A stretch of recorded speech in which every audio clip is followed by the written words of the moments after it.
আমাদের দেশ এমন একটা দেশ যেই দেশে মামা খালু ছাড়া চাকরি পাওয়া যায় না। আপনারা তো আসতে ঠিক বললেন কেন যুবক ভাইরা আমার? শুধু মামা খালু হলেই হবে না। দেখবেন যে চাকরি নিতে গেছেন তো বলবেন যে আমাকে মিষ্টি খাওয়ার জন্য 5 লাখ দিলেই হয়। ওই দেশ আর নেই।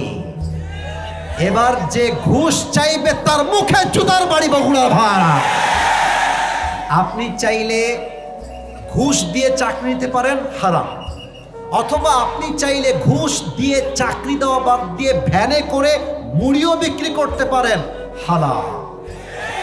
আপনি যদি বলেন যে আমি মুড়ি বিক্রি করে খাবো, ডাল বিক্রি করে খাবো, আমি যুবকটা ভ্যান চালায় খাবো, হারামের সুদের চাকরি ঘুষের চাকরি করব না, আপনি আল্লাহর সবচেয়ে মুত্তাকি বান্দা হয়ে যাবেন। সুবহানাল্লাহ বলেন। মেয়েদের মাঝে একটা মাইন্ডসেট এখন তৈরি হয়েছে, এরা টাকা ছাড়া বিয়ে করতে চায় না। তুমি দেখবা কিছু মেয়ে আছে, দাড়িওয়ালা ছেলে দেখলে, টুপিওয়ালা ছেলে দেখলে, 5 ওয়াক্ত দিনদার ছেলে দেখলে গাঞ্জাখোর দেখলে ওয়াও।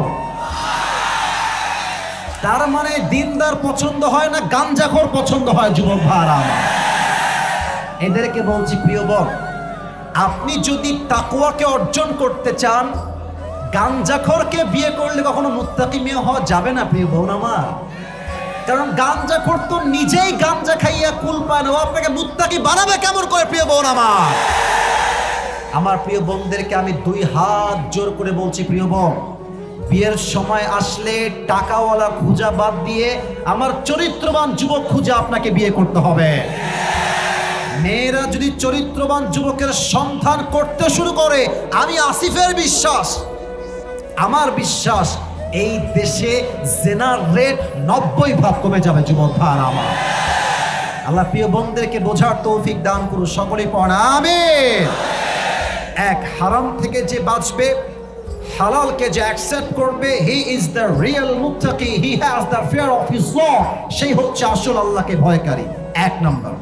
2 নাম্বার, তাকওয়া মানে কি? আমি যে এখানে বসে আছি, আমাকে কেউ দেখে না, কেউ শোনে না, আমাকে দেখে একজন, শোনে একজন। বলেন তো সবাই, তিনি কে?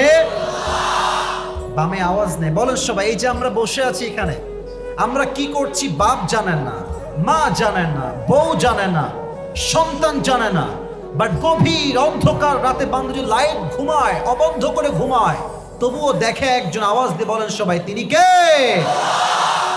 আল্লাহ তাআলা বলছেন, O you who believed, fear your Lord as he should be feared. وَلَا تَمُوتُنَّ إِلَّا وَأَنْتُمْ مُسْلِمُونَ, and do not die expect as a Muslim. Number 1, আল্লাহ তাআলা বলছেন, হে ঈমানদারেরা, তোমরা আল্লাহ তাআলাকে ভয় করো, ভয় করার মতো। I repeat again, আমি আবার সবার জন্য বলছি, just as a reminder. আমানু তাকুল্লাহ হাক্কা তুকাতিহ, O you who believe, fear your Lord as he should be feared. Just ভয় করলে হবে না, ফাত্তাকুল্লাহ মাস্তাতা'তুম, fear your Lord from your best level of capacity and capability, সর্বোচ্চটুকু আল্লাহকে ভয় করো। ওয়ালা তামুতুন্না ইল্লা ওয়া আনতুম মুসলিমুন, and do not die expect as a Muslim. তোমরা তো একদিন মারা যাবা, মৃত্যু তো অনিবার্য, মৃত্যু তো নির্ধারিত। লিকুল্লি নাফসিন কুল্লু নাফসিন যায়িকাতুল মাউত, everyone has to take the test of death. প্রত্যেকটা মানুষকে মৃত্যুর স্বাদ গ্রহণ করতে হবে। আল্লাহ বলছে, মরতে যেহেতু হবে, প্রকৃতপক্ষের মুসলমান না হয়ে মারা যেও না। বলেন তো, এই 2টা মেসেজ দিয়েছে একজন, সেই রবকে। ডানে সব বীর পুরুষগুলো, আওয়াজ বেশি জোরে, এদিকে আওয়াজ নাই, বলেন সবাই, সেই রবকে আল্লাহ। এবার আসেন আমরা ব্যাখ্যায় ঢুকে যাওয়ার ট্রাই করি। তাকওয়া এই শব্দের প্রথম আমি তাফসীর পেশ করতে চাই। আগে বলতে চাই, তাকওয়া অর্জন করলে লাভটা কি? 3টা লাভ বলছি। আমার কথা কি বোঝা যায় কাহাবুর ভাইয়েরা, বগুড়ার ভাইয়েরা? আই এম ট্রাইং বেস্ট, যতটুকু পারা যায় পরিবেশকে সর্বোচ্চ আয়ত্তে রেখে কথা বলা ট্রাই করছি। আবারও বলছি, জাস্ট ভালোবাসার জন্য। আমার কথা কি বোঝা যায়? তাকওয়ার ব্যাখ্যা বুঝবেন। তাকওয়া অর্জন করলে লাভটা কি হবে? আগে ব্যবসার লাভ বলে দেই। ব্যবসা করতে আপনারা সবাই ইন্টারেস্টেড হবেন ইনশাআল্লাহ। আল্লাহ তাআলা বলছেন, ওয়ামান ইয়াত্তাকিল্লাহা ইয়াজআল লাহু মাখরাজা, whoever fear of his Lord, Allah will make a way out for them. আল্লাহ তাআলা বলছেন, যেই বান্দা আমি আল্লাহকে ভয় করে, তার জীবনে যত কষ্ট আসুক, যত বড় বিপদ আসুক, টাকা নাই, পয়সা নাই, গাড়ি নাই, বিয়ের বয়স হয়েছে, বউ নাই, কত কষ্ট যুবকদের জীবনে, মেয়েদের জীবনেও কষ্টের শেষ নাই। আল্লাহ বলছেন যে আমি আল্লাহকে ভয় করবে, তাকওয়া অর্জন করবে, সে যত বড় বিপদগ্রস্ত হোক না কেন, তাকে আমি আল্লাহ নিজেই সঠিক রাস্তা খুলে দিব। সুবহানাল্লাহ পড়বেন না আপনারা? এক নাম্বার। দুই, এই আয়াত আল্লাহ বলছেন, ওয়ায়ারযুকুহু মিন হাইযু লা ইয়াহতাসিব, and Allah will provide the sustenance from the sources they could never imagine before.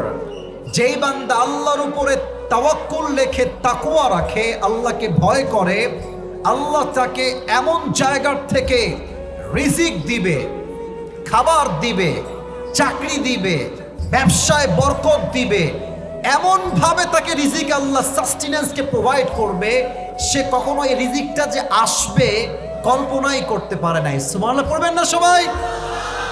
আবার আল্লাহ তাআলা বলছেন কোরআন কারীমে সূরাতুর রহমানে এই আয়াতটা আছে, আল্লাহ তাআলা বলছেন, ওয়ালিমান খাফা মাকামা রাব্বিহি জান্নাতান, যেই বান্দার হৃদয়ে আল্লাহর ভয় থাকবে, কিয়ামতের কঠিন দিনে তার জন্য দুইটা জান্নাতের ফয়সালা করবেন। একজন আওয়াজ দিয়ে বলেন সবাই, তিনি কে?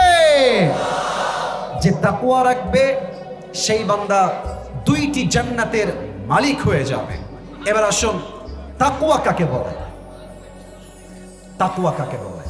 এই তাকওয়ার আমি হাদিস থেকে দুইটা ডেফিনেশন বলবো, আরেকটা তাকওয়ার ডেফিনেশন বলবো আল্লামা সাইদি হুজুর থেকে আমি ডেফিনেশনটা নিয়েছি। সবাই শুনবেন তো ইনশাআল্লাহ? এক নাম্বার, আমি বলছি আবারও, আমার কথা যে ঠিক বেঠিক খুব জোরে বলতে হবে, I think that is not important. আমার কথা আপনি বুঝে শুনলে আমি খুশি হয়ে যাব। এক নাম্বার তাকওয়ার ব্যাখ্যা। উবাই ইবনে কাব রাদিয়াল্লাহু তাআলা আনহুকে একবার ওমরে ফারুক বললেন, আমাকে বলো তো তাকওয়া কাকে বলে? উবাই ইবনে কাব বললেন, ইয়া আমিরুল মুসলিমিন, ইয়া আমিরুল মুমিনিন, আপনি কি কখনো কাঁটাযুক্ত রাস্তায় হেঁটেছেন? চতুর্পাশে কাঁটা কাঁটা কাঁটা। বলছে, হ্যাঁ হেঁটেছি। আপনি কেমনে হেঁটেছেন? ওমরে ফারুক বললেন, আমি আমার পায়ে বুটের জুতা পরেছি যাতে করে কাঁটা আমার পায়ে ঢুকে না যায়, আর আমি আমার হাতে লাঠি রেখেছি যেন কোনো জঙ্গলের সাপ বিচ্ছু আমাকে অ্যাটাক করতে না পারে। উবাই ইবনে কাব বলছেন, that is the definition of তাকওয়া, এটাই হচ্ছে তাকওয়া। ওমরে ফারুক বললেন, হাউ কাম ইট পসিবল? এটা তাকওয়া হয় কেমন? আমি তো বুঝলাম না, বুঝায় বলেন। উবাই ইবনে কাব বললেন, যেমন ভাবে জঙ্গলে চলতে গেলে রাস্তাও আছে, কাঁটাও আছে, পোকাও আছে, বিষাক্ত সাপও আছে, দুনিয়ায় চলতে গেলে হালালও আছে, হারামও আছে। যদি বান্দা হারামকে অ্যাভয়েড করে হালালকে অ্যাকসেপ্ট করতে পারে, সেই বান্দা হবে আল্লাহর সবচাইতে মুত্তাকি বান্দা। সুবহানাল্লাহ পড়বেন না আপনারা? আচ্ছা, এক্সাম্পল দিলে বুঝে আসবে। এখানে তো আলিয়া মাদ্রাসা আছে, স্কুল আছে, কলেজ আছে। দেখো, তোমাকে আল্লাহ দুইটা অপশন দিয়েছে, যে তুই ক্লাস 9-এ পড়িস, তুই ক্লাস 10-এ পড়িস, অপশন তো দুইটা। তুই স্কুলে যাবি, হয় তুই বসে বসে পড়বি, অথবা তুই বসে বসে মেয়ে দেখবি। বসে বসে পড়া এটা হচ্ছে হালাল, আর পড়া বাদ দিয়ে মেয়ে দেখা এটা হচ্ছে হারাম। এখন কোনো বান্দা যদি মেয়ে দেখা বাদ দিয়ে জাস্ট বইটাই পড়ে, সে আল্লাহর মুত্তাকি বান্দা হয়ে যাবে। সুবহানাল্লাহ পড়বেন না আপনারা? আচ্ছা, আরো ব্যাখ্যা দেই, আরো বুঝাই। আমাদের দেশ এমন একটা দেশ, যেই দেশে মামা খালু ছাড়া চাকরি পাওয়া যায় না। আপনারা তো আসতে ঠিক বললেন কেন যুবক ভাইরা আমার? শুধু মামা খালু হলেই হবে না। দেখবেন যে চাকরি নিতে গেছেন তো বলবেন যে আমাকে মিষ্টি খাওয়ার জন্য 5 লাখ দিলেই হয়। ওই দেশ আর নেই। এবার যে ঘুষ চাইবে তার মুখে জুতার বাড়ি বগুড়া ভাড়া। আপনি চাইলে ঘুষ দিয়ে চাকরি নিতে পারেন, হারাম। অথবা আপনি চাইলে ঘুষ দিয়ে চাকরি দেওয়া বাদ দিয়ে ভ্যানে করে মুড়িও বিক্রি করতে পারেন, হালাল। আপনি যদি বলেন যে আমি মুড়ি বিক্রি করে খাবো, ডাল বিক্রি করে খাবো, আমি যুবকটা ভ্যান চালায় খাবো, হারামের সুদের চাকরি ঘুষের চাকরি করব না, আপনি আল্লাহর সবচেয়ে মুত্তাকি বান্দা হয়ে যাবেন। সুবহানাল্লাহ বলেন। আর একটা কথা বলে আমি এই তাকওয়ার প্রথম চ্যাপ্টারটা শেষ করতে চাই। এটা আমার প্রিয়, আমার কলিজার টুকরা বোনদের জন্য। মেয়েদের মাঝে একটা মাইন্ডসেট এখন তৈরি হয়েছে, এরা টাকা ছাড়া বিয়ে করতে চায় না। তুমি দেখবা কিছু মেয়ে আছে, দাড়িওয়ালা ছেলে দেখলে, টুপিওয়ালা ছেলে দেখলে, 5 ওয়াক্ত দিন রাত ছেলে দেখলে গাঞ্জাখোর দেখলে ওয়াও। তার মানে দিনদার পছন্দ হয় না, গাঞ্জাখোর পছন্দ হয় যুবক ভাইরা। এদেরকে বলছি প্রিয় বোন, আপনি যদি তাকওয়াকে অর্জন করতে চান, গাঞ্জাখোরকে বিয়ে করলে কখনো মুত্তাকি মেয়ে হওয়া যাবে না প্রিয় বোন আমার। কারণ গাঞ্জাখোর তো নিজেই গাঞ্জা খাইয়া কুল পায় না, আপনাকে মুত্তাকি বানাবে কেমন করে প্রিয় বোন আমার। আমার প্রিয় বোনদেরকে আমি 2 হাত জোর করে বলছি, প্রিয় বোন, বিয়ের সময় আসলে টাকাওয়ালা খুঁজা বাদ দিয়ে আমার চরিত্রবান যুবক খুঁজে আপনাকে বিয়ে করতে হবে। মেয়েরা যদি চরিত্রবান যুবকের সন্ধান করতে শুরু করে, আমি আসিফের বিশ্বাস, আমার বিশ্বাস, এই দেশে জেনার রেট 90% কমে যাবে যুবক ভাই আমার। আল্লাহ প্রিয় বোনদেরকে বোঝার তৌফিক দান করুন, সকলেই পড়েন আমিন। এক, হারাম থেকে যে বাঁচবে, হালালকে যে অ্যাকসেপ্ট করবে, হি ইজ দ্য রিয়েল মুত্তাকি, he has the fear of his Lord, সেই হচ্ছে আসল আল্লাহকে ভয়কারী। 1 নাম্বার। 2 নাম্বার, তাকওয়া মানে কি? আমি যে এখানে বসে আছি, আমাকে কেউ দেখে না, কেউ শোনে না, আমাকে দেখে একজন, শোনে একজন। বলেন তো সবাই, তিনি কে? বামে আওয়াজ নেই, বলেন সবাই। এই যে আমরা বসে আছি এখানে, আমরা কি করছি বাপ জানেন না, মা জানেন না, বউ জানে না, সন্তান জানে না, বাট গভীর অন্ধকার রাতে বান্ধব লাইট ঘুমায়, অবন্ধ করে ঘুমায়, তবুও দেখে একজন। আওয়াজ দিয়ে বলেন সবাই, তিনি কে? যাদের হৃদয়ে আছে আল্লাহর ভয়, তারা কবু পথ ভুলে যায় না।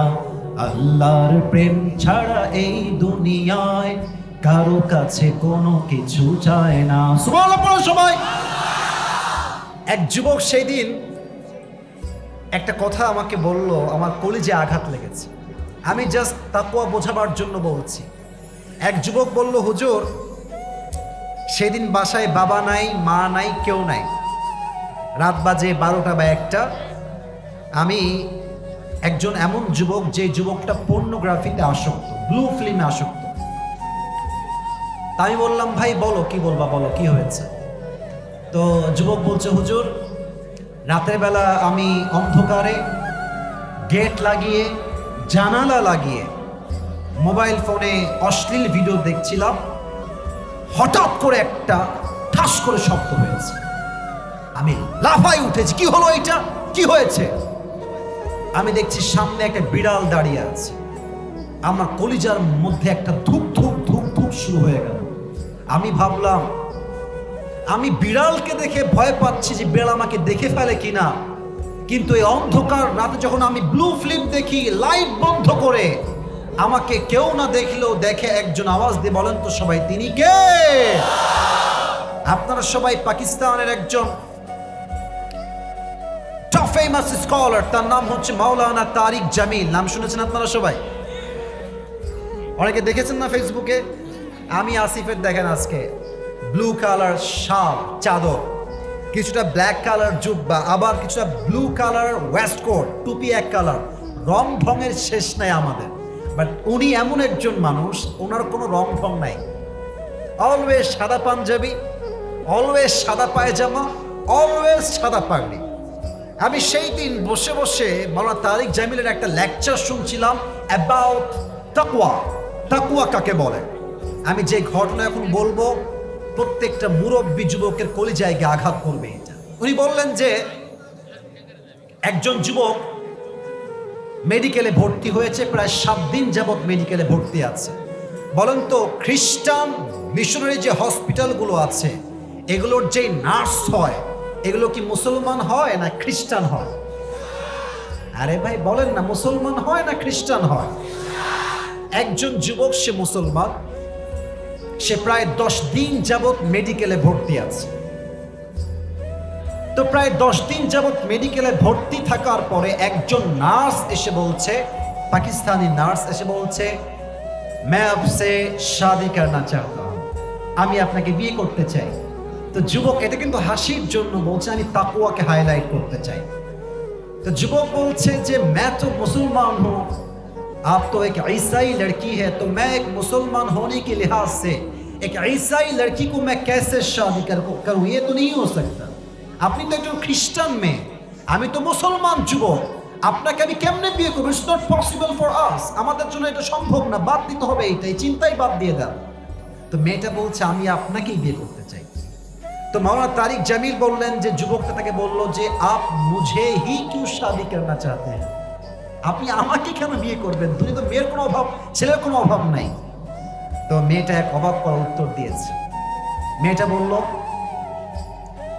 আমি আমার জীবনে অনেক যুবককে নার্সের হিসেবে সেবা দিয়েছি, আমি নার্সিং করেছি, বাট আমি খুব খেয়াল করে দেখেছি তুমি 10 दिन যাবত এই মেডিকেলে ভর্তি আছো। मैं जब भी इस रूम में आता हूँ तो हर कोई मुझे ऐसे ऐसे देखता है कि कौन आया है, और तुम ही सिर्फ एक इंसान हो। जब भी मैं अंदर में आता हूँ तुम अपने आंखें नीचे करते हो और तुम क्या कहते हो, अस्तगफिरुल्लाह अस्तगफिरुल्लाह, कुछ ऐसे बातें करते हो। तो मैंने तुम्हें देखा कि तुम मुझे कभी भी नहीं देखते।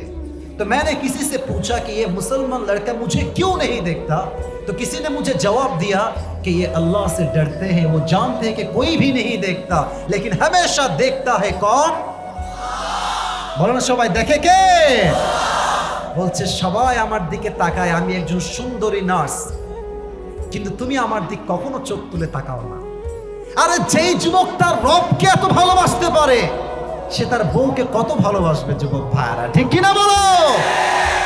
তো যুবক এটা কিন্তু বাস্তব ঘটনা বানায় না, আপনি সার্চ করেন। আমি একটা আল্লাহর কসম, আমার কোরআন আমার হাতে, আমি বানাই বলছি না। তখন যুবকটা বলছে ঠিক है मैं भी आपसे शादी करना चाहता हूँ लेकिन अगर आप मुसलमान हो जाए। तो लड़की ने कहा आप मुझे कलेमा पढ़ा दे, मैं मुसलमान हो जाऊंगी। सुबहानाल्लाह, पढ़বেন না আপনারা? যুবকের তাকওয়া দেখে একজন খ্রিস্টান নারী মুসলমান হয়ে গিয়েছে। সুবহানাল্লাহ পড়ে সবাই। এটার নাম হচ্ছে আল্লাহর ভয়। আর একটা কথা মনে পড়ে গেল, বলা যাবে সবাইকে। আমাদের দেশে কিন্তু তাবলীগ নিয়ে মারামারি চলছে, জানেন আপনারা সবাই? আহা, তাবলীগই এমন একটা দল ছিল যেই দলে কোনো ভেদাভেদ ছিল না। এই দেশে একমাত্র জামাত ইসলামটাই হচ্ছে এমন একটা দল যেই দলে কোনো ভাগাভাগি নাই যুবক ভাই। বাদবাকি আমি দেখেছি প্রায় দলে আরো কয়েকটা দল, আহলে হাদিসে কয়েকটা দল, তাবলীগেও 2 দল। এখন তাবলীগে কি দেখছি, এখন এক অপরকে মারতেছে। আরে ভাই, আপনার প্রথম পরিচয় তাবলীগ নয়, প্রথম পরিচয় জামাত নয়, প্রথম পরিচয় বিএনপি নয়, প্রথম পরিচয় আওয়ামী লীগ নয়, আপনার প্রথম পরিচয় কওমিয়া নয়, প্রথম পরিচয় আলিয়া নয়, আপনার প্রথম পরিচয় আপনি মুসলমান ঘরের সন্তান। একজন যুবক সে তাবলীগের কাজ করত, সে একবার গেল ইউরোপে। ইউরোপের যে পার্কগুলো আছে এই পার্কগুলোতে প্রত্যেক দিন মেয়েরা হাঁটতে বের হয় জগিং এর জন্য, জিম করার জন্য, দৌড়াবার জন্য। ওই যুবকটা একজন তাবলীগের সাথী। সেই যুবকটাও বিকালবেলা আসরের নামাজ পড়ে বের হয়েছে রাস্তায় হাঁটার জন্য, পার্কের ভেতরে, রাস্তার ভেতরে হাঁটতে হাঁটতে মাগরিবের নামাজের সময় হয়ে গিয়েছে।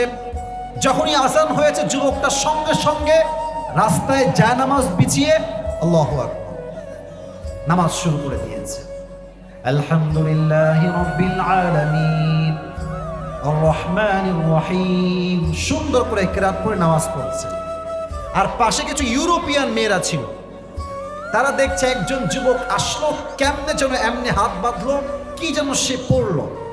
নামাজ যখন শেষ, কয়েকটা ইউরোপিয়ান মেয়েরা দৌড় দিয়ে আসছে। Hey man, what you have done right now, তুমি কি করলো এখন? যুবকটা বলছে, আই ওয়াজ পারফর্মিং সালাহ, আমি তো নামাজ পড়ছিলাম। বলছে, ওয়াও, নামাজ এটা কি? বলছে, এটা হচ্ছে একটা, this is the worship of Allah সুবহানাহু ওয়া তাআলা, এটা হচ্ছে রবের একটা ইবাদত। বলছে, মাশাআল্লাহ, how many times do you perform the সালাহ, তুমি দিনে কয়বার এই নামাজটা আদায় করো? বলছে, আই প্রে দ্য সালাহ 5 times in every single day, আমি প্রত্যেক দিন 5 ওয়াক্ত নামাজ পড়ি। বলছে, মাশাআল্লাহ, আমরা তো মাসে একবারও গির্জায় যাই না, তুমি প্রত্যেক দিন রবের কাছে 5 বার হাজিরা দাও। Amazing man, it is appreciated. Okay, thank you so much. হাত বাড়িয়েছে। মেয়েটা কি বাড়িয়েছে? আরে ভাই কথা কোন, কি বাড়িয়েছে? Just for handshake, very simple matter for them. Okay, thank you so much. যুবক বলছে, no, I can't do this. আরে ভাই কেন? Why? বলছে, I'm a married person, আমি একজন বিবাহিত যুবক, আর আমার এই হাত আমি যখন কবুল বলেছি, এই হাতটার মালিক আমি আমার বউকে বানাই দিয়েছি।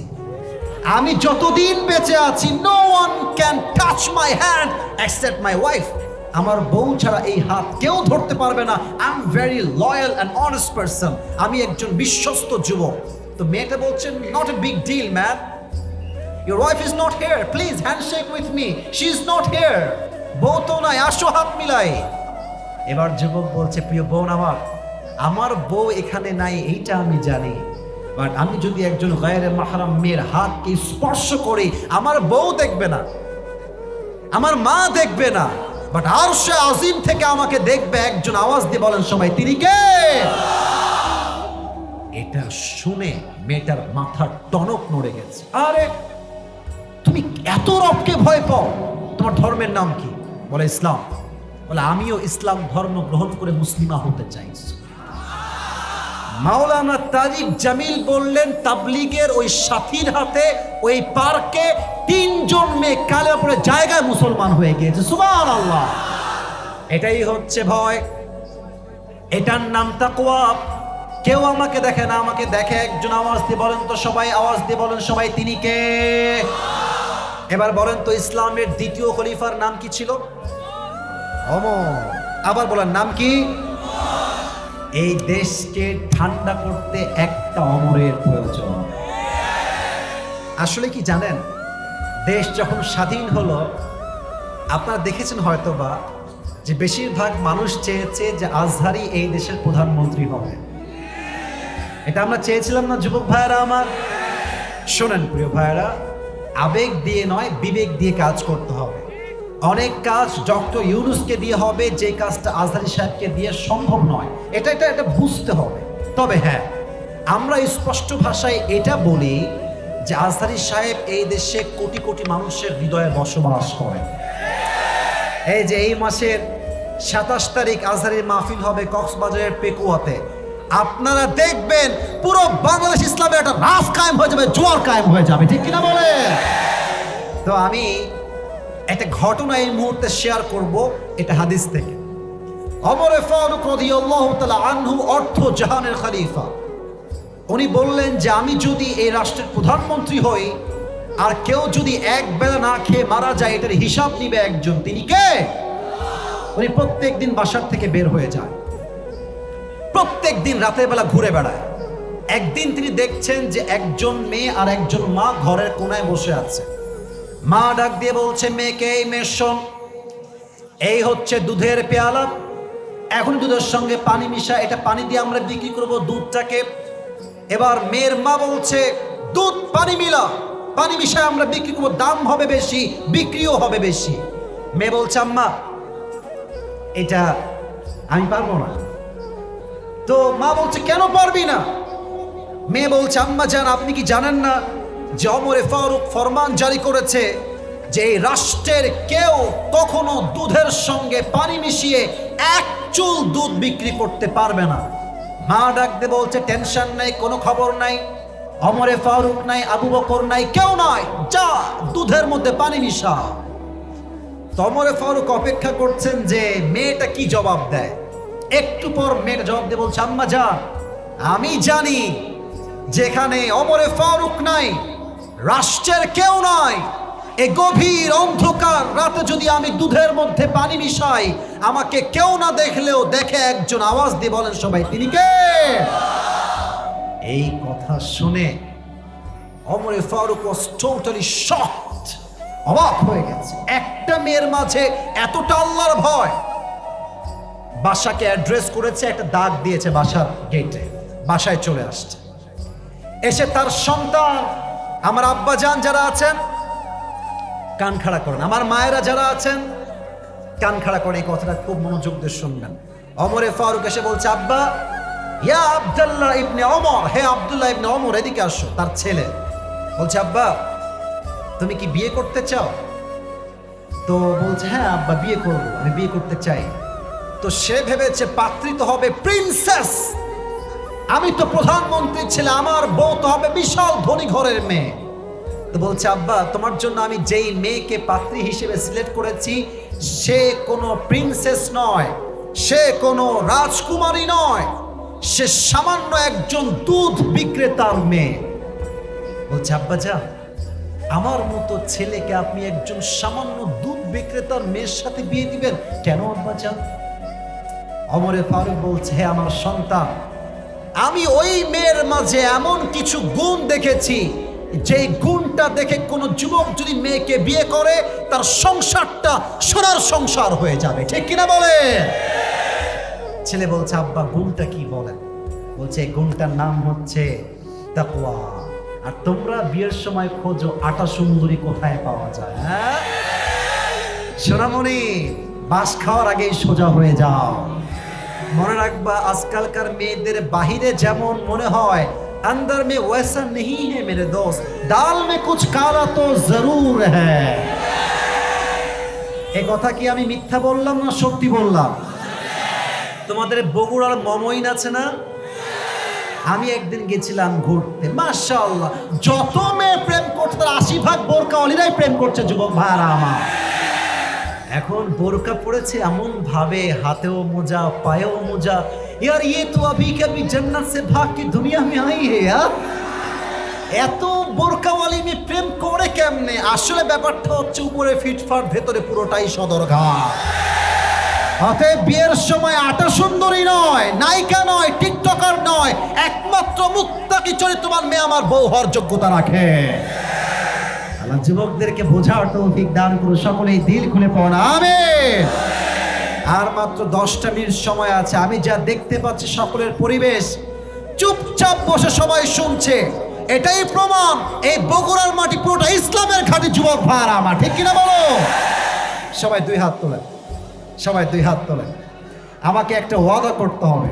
একটা প্রবাদ বাক্য আছে না যে শেষ ভালো যার, স্যাররা বলে আপনারা কর না, শেষ ভালো যার সব ভালো তার। আমাকে ওয়াদা করো নাকি আগে একটা সবাই কাশি দেন। আমি যা বলতে বলি আপনারা সবাই বলবেন। বলেন সবাই হুজুর। এই শুনি নাই, বলেন সবাই হুজুর। আমরা আপনাকে ওয়াদা দিলাম আর 10 মিনিট আপনাকে সময় দিয়ে দোয়া করে তারপরে বাসায় যাব। তার আগে আমরা কেউ বাসায় যাব না। হাত দেখি নাই, হাত দেখি নাই। বাসায় যাব না। বলেন সবাই দিল থেকে ইনশাআল্লাহ। এবার যদি কেউ দোয়া ছাড়া উঠে যায়, আল্লাহর হাবিব বলেছেন লা ঈমানা লাহ লিমান লা আমানা লাহ, যার কথা ঠিক নাই তার ঈমানের ঠিক নাই, ঠিক কিনা বলে? এবার বলেন সবাই ইসলামের প্রথম খলিফার নাম কি ছিল? আবু বকর। প্রথম খলিফার নাম হচ্ছে আবু বকর রাদিয়াল্লাহু তাআলা আনহু। আমাদের দেশের আগের যিনি প্রধানমন্ত্রী ছিলেন মাননীয় কনফার্ম জান্নাতি আমাদের প্রধানমন্ত্রী শেখ হাসিনা আপা, উনি আমি বলি আমাদের ঢাকায় একটা মেট্রো রেল আছে, আপনারা জানেন সবাই ঢাকার মেট্রো রেল। এইটা যখন ভেঙে গেল, আসলে এই মহিলা ভাই সেই লেভেলের অভিনেতা ছিল, আপনি যাই বলেন। এই মহিলা অভিনেত্রী হলে পুরো বিশ্ব কামায় ফেলতো যুবক ভাই আমার, ঠিক কিনা বলো? উনি বলছেন যে এই মেট্রো রেল আমার ঠিক করতে 300 কোটি টাকা লেগে যাবে। আমার কলিজায় লাগলো 300 কোটি টাকা। ওনার পতন হয়ে গেল, আমরা দেখলাম ছাত্র জনতার মাধ্যমে 300 কোটি নয়, মাত্র 20 কোটির নিচেই এটা ঠিক হয়ে গেছে। পরের সবাই সুবহানাল্লাহ। তাহলে বোঝেন, এই বাটপারি করে করে করে এই দেশের মাটির থেকে হাজার হাজার কোটি টাকা তারা বিদেশের মাটিতে পাচার করেছে বগুড়ার ভাই আমার। আর একটা ছিল কাউয়া কাদের। এই বাটপার কোথায় এখন? লম্বা লম্বা চাটাম দিত এই বাটপার একটা। মিয়া, এখন বাংলাদেশের মানুষ আর সহ্য করবে না। কোন নেতা ইসলাম বিরোধী স্লোগান দিলে ওখানে জুতার পিঠে সোজা করে দেবে যুবক ভাইরা আমার। যেই নেতা মাহফিল করতে দিবে, ইসলামের পক্ষে কথা বলবে, স্যালিউট স্যালিউট আপনাকে। আপনি আমার কোরআনের বিপক্ষে কথা বলবেন, রসুলের শানে আঘাত করবেন, আপনাকে আমি হত্যা করেই ছাড়বো যুবক ভাইরা আমার। বলবেন হত্যা হুজুর? হ্যাঁ, এটাই নিয়ম। নবীর শানে যে কটূক্তি করবে, ওর কল্যাণ না হটানো পর্যন্ত মুসলমানদের গায়ের রক্ত ঠান্ডা হবে না, ঠিক কিনা বলে? আবু বকর রাদিয়াল্লাহু তাআলা আনহুর কাছে তার সন্তান আসছে, শেষ হাদিস এইটা আমার। এসে বলছে, আব্বাজান আমাদের একটা ছোট্ট আবদার আছে, একটা ছোট্ট আবদার। তো বলছে কি আবদার বলো? তো বউ বলছে যে আপনার সন্তানরা আপনার কাছে একটু সারিদ খেতে চাই, আরবের সবচেয়ে দামি খাবারের নাম হচ্ছে সারিদ। তো বলছে না, সারিদ যে খাওয়াবো আমার কাছে কোনো অর্থ সম্পদ কিছু নাই, আমাকে তোমরা মাফ করে দিও। আচ্ছা প্রিয় ভাইরা, বুঝে বলেন তো, রাষ্ট্রে যেই পরিমাণ আবু বকরের সম্পদ আছে, উনি চাইলে এক টুকরা সারিদ কিনতে পারে কি পারে না? বলো সবাই, পারে কি পারে না? বলছে আমি মাফ চাই, আমি পারবো না, আমাকে তোমরা মাফ করে দিও। তো বলছে ঠিক আছে আব্বাজান, কোনো আপত্তি নাই। সন্তানরা চলে গেছে, আবু বকরও বের হয়ে গেছে। আফটার 3 মান্থস, প্রায় 3 মাস পরের কথা, আবু বকর বাসায় আসছে। তার বউ একটা প্লেট নিয়ে এসে বলছে, এই নেন এক টুকরা সারিদ আপনি খান। আবু বকর বলছে, আরে কই থেকে আসলো এই সারিদ? আমি তো কাউকে সারিদ কেনার টাকা দেই নাই, কই থেকে আসছে এই সারিদটা? তো বউ বলছে, আবু বকর টেনশন করবেন না, প্রত্যেক মাসে আপনি যে আমাকে হাত খরচের টাকা দেন, ওইটা বাঁচিয়ে বাঁচিয়ে বাঁচিয়ে আপনার জন্য আমি সারিদ কিনেছি, সন্তানের জন্য সারিদ কিনেছি, খান। এটা হালাল না, এটা হারাম না, এটা হালাল, নেন খান। আবু বকর ছোট্ট প্লেটটা নিয়ে এক টুকরা সারিদ খেয়েছে, খেয়েই বের হয়ে গেছে। রাষ্ট্রের এমপি মন্ত্রী সবাইকে ডেকে সঙ্গে সঙ্গে রাইট নাও একটা সংসদ ডাকলেন সবাইকে নিয়ে। সবাই তো অবাক, কিরে এত জরুরি তলব কেন, কি হয়েছে আবু বকরের, কি সমস্যা? আবু বকর ডাক দিয়ে বলছে, আমাকে তোমরা বেতন দাও কত? একজন বলছে বেতন হয় আপনার 30,000। কথার কথা বলেন সবাই, কত হাজার? না আমি শুনতে পাইনি, বলেন সবাই কয় হাজার? তো বলছে এটা আমার বেতন হবে না, তোমরা এটাকে কমায় 20,000 করে দাও। বলছে 20,000 কেন? আরো বাড়বে আপনার স্কেল অনুযায়ী, আপনার কমবে কেন? আবু বকর ডাক দিয়ে বলছে, তোমরা যেই বেতন আমাকে দাও, এর থেকে টাকা বাঁচিয়ে বাঁচিয়ে বাঁচিয়ে আমার বউ আমার জন্য সারিদ ক্রয় করেছে, এটাই প্রমাণ আমি আবু বকর এর চাইতে কম টাকায় আমার সংসার চলে যাবে। সুবহানাল্লাহ পড়বেন না আপনারা? তো একজন সাহাবী বলছে, আবু বকর এটা আমি মানতে পারলাম না, এই সামান্য টাকার জন্য আপনি কমাই দিবেন? আপনি একজন প্রধানমন্ত্রী মানুষ, আপনার বেতন তো আরো বাড়বে দিন দিন, আপনি বাড়ান বেতন, কমাবেন কেন আপনি? আবু বকর বলছে, তোমরা যে আমাকে বেশি বেতন দিবা, আর কিয়ামতের দিন যে আল্লাহ আমাকে হিসাব সব সহ্য করতে পারবো, বাট জাহান্নামের আগুন আমি আবু বকর এক চুল পরিমাণ কখনো বরদাস্ত করতে পারবো না। সুবহানাল্লাহ। সামান্য কয়েক টাকার জন্য তিনি তার বেতনকে কমায় দিয়েছেন। কাকে বলে তাকওয়া?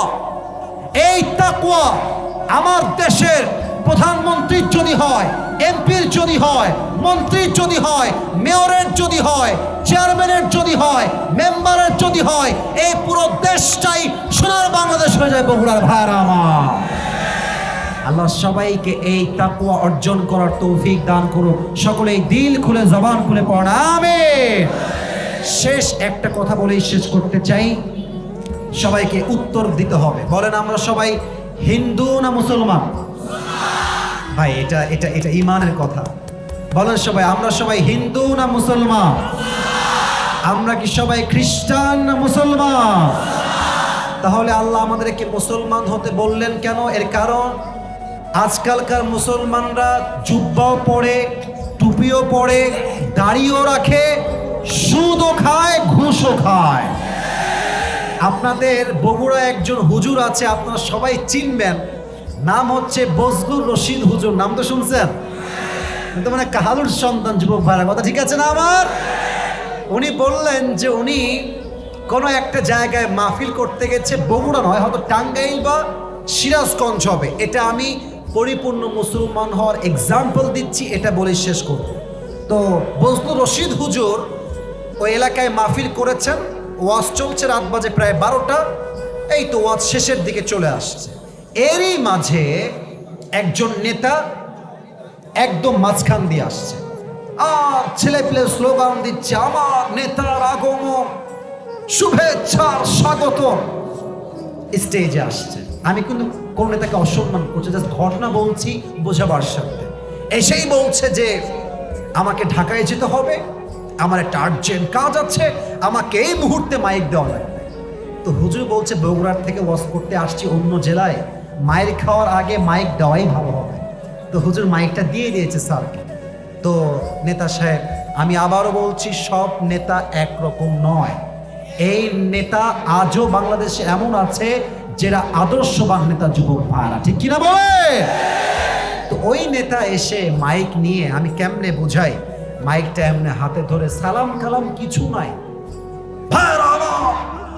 নামাজ নামাজ নামাজ নামাজ ছাড়া মুসলমানদের জীবনে কোনো গতি নাই, এমন ভাবে নামাজ নামাজ নামাজ। হুজুর বলছে, ইয়ার ये तो अभी कभी जन्नत से भाग के दुनिया में आई है। এত ভালো নেতা, মাশাআল্লাহ, অনেক ভালো লেগেছে আমার। তো নেতা সাহেব বক্তব্য দিয়ে চলে গেছেন। তো নেতার দেখবেন কিছু চেলা চামুন্ডা থাকে, নেতার পেছনে অলওয়েজ ঘোরে, সবাই খারাপ না। তো এক ছেলেকে হুজুর বলছে, এদিকে এদিকে এদিকে এদিকে। তো ছেলেটা দৌড় দিয়ে আসছে, হুজুর কি বলবেন? বলছে, তোর কানটা আমার মুখের কাছে। তো ছেলেটা কানটা মুখের কাছে দিয়েছে। হুজুর বলছেন, মাশাআল্লাহ, তোদের লিডার তো অনেক ভালো রে, এত নামাজের ওয়াজ করলো, কমপক্ষে তো 70-80 টাকা তাহাজ্জুদ তো পড়ে, তাই না রে? তো ছেলেটা ভাষায় রাগ করবে না, হুজুর যা বলেছেন তাই বলছি। ছেলেটা বলছে, হুজুর কিসের নামাজ আর তাহাজ্জুদ, এর সঙ্গে 5 দিন একসঙ্গেই আছি, এই শালা এক ওয়াক্ত নামাজও পড়ে না। তার মানে আপনি কি বুঝলেন? আজকাল আমরা নামে মুসলমান, কাজে আমরা মুসলমান হতে পারি নাই। আমরা যা বলি তা আমরা করি না, আর যা আমরা বলি না তা আমরা করি। লিমা তাকুলুনা মা লা তাফআলুন, এটাই হচ্ছে মুনাফিকের পরিচয়। মুনাফিক উপরে এক, ভেতরে আর এক, আর মুমিন উপরেও এক, ভেতরেও এক, তার নামই মুমিন, ঠিক কিনা বলে? আল্লাহ বলছেন, do not, না তাকবীর লাগবে না, তাকবীর লাগবে না। আল্লাহ তাআলা বলছেন, do not die expect as a Muslim, তোমরা মুসলমান না হয়ে মারা যেও না। এই তো 3 নম্বরে ব্যাখ্যা শেষ। শিক্ষাটা বলেই আমি আমার দোয়ার দিকে যাব। সবাই একটা কাশি দেন তো। আপনারা যে বাঘের বাচ্চা এবার প্রমাণ হবে, কারণ ওয়াজ প্রায় 1.5 ঘন্টার মতো বসে কথা বলে যাচ্ছি, মাইক্রোফোন অনেক চিল্লাইছি। এবার দেখবো আপনাদের গায়ের জোর কত বেশি। লিল্লাহি তাকবীর। শিক্ষা হচ্ছে 2টা। 1 নম্বর শিক্ষা হচ্ছে, 1 নম্বর শিক্ষা, এটা আমার শেষ কথা ভাই, আপনাকে বুঝতে হবে, হাদিস না বুঝলে কিন্তু ওয়াজের কোনো মর্মার্থ হবে না। 1 নম্বর শিক্ষা, যুবক ভাইরা ঠিক না বোঝো, এক নাম্বার শিক্ষা, তাকওয়া এতটা বেশি অর্জন করতে হবে যেন কোনো গুনাহ করার পূর্বে আমার আত্মা থর থর থর থর করে কাঁপে। আর এতটা তাকওয়ার লেভেল হাই হবে যে যে কোনো গুনাহ যখন আমি করতে যাব, আমি করতে গেলে চিন্তা আসবে আমাকে কেউ না দেখলেও দেখছে একজন, আওয়াজ দিয়ে বলেন সবাই, তিনি কে? এক নাম্বার শিক্ষা, এতটা তাকওয়া অর্জন করবেন। দুই নাম্বার শিক্ষা হচ্ছে, আপনি যদি ভাবেন যে আমি মুসলমান ঘরের সন্তান, মরলেই আমি জান্নাতি, ইটস অ্যাবসলিউটলি রং আইডিয়া। আচ্ছা, একটা এক্সাম্পল দেই। এটা আমার হাতে কি? কাগজ। বলেন সবাই, এটার নাম কি?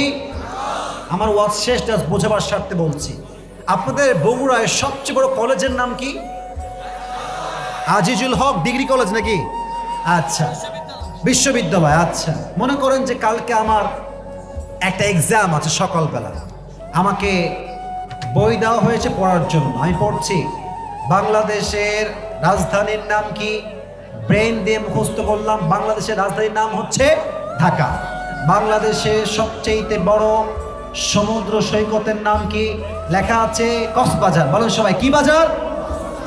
এটা আমি ব্রেন দিয়ে মুখস্থ করলাম।